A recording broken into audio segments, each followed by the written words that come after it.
So here's how it usually plays out. Your team's busy, performance looks good, and your AUM seems totally fine. On the surface, everything feels like it's chugging along just great.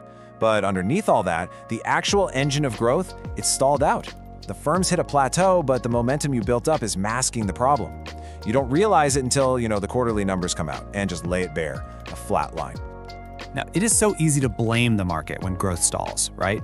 Oh, it's a tough market, or there's too much uncertainty. But listen, the real reason is almost always internal. Growth flatlines because the way you got meetings back at $50 million, it just doesn't scale to $500 million. The system for having those conversations never grew up with the rest of the firm. Look, this one might sound a little blunt, but it's just so important. In so many firms, outreach is what you do after all the real work is finished. Well, here's the thing. The real work is never finished. Treating business development like some leftover task you'll get to if you have time, that's not a strategy. That's a recipe for stagnation. Period. And this is probably the biggest misdiagnosis of all. The team sees growth has stalled and they think, well, I guess the market is just saturated, or there just aren't enough investors out there for us. They assume demand is the problem. But the real bottleneck isn't the market, it's the firm's own internal system, or the lack of one, for actually engaging that market day in and day out. Okay, we've spent enough time on what's broken. So what's the fix?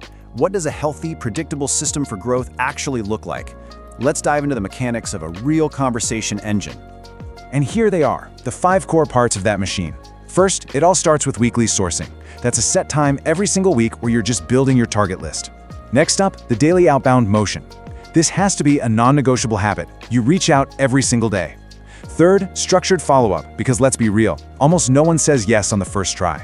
Fourth, you need clear qualification rules, so you're not wasting time with the wrong people. And finally, calendar conversion. The goal isn't just interest. The goal is a real meeting on the calendar. I want you to just pause for a second and really ask yourself this. Not how many emails did we send, or how many new names are on some spreadsheet.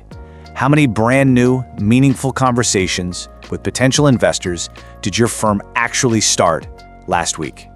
For a frankly shocking number of very smart, very successful firms in that $100 million to $1 billion range, the brutally honest answer to that question is this one: 0. But let's end on the most important thing to remember. AUM always lags behind conversations. The assets you're managing today are a direct result of the conversations you were having months ago. So if you want to change where your firm is headed, you don't focus on AUM. You focus on fixing the system that creates conversations. You fix that engine today, and believe me, the AUM numbers, they will absolutely catch up.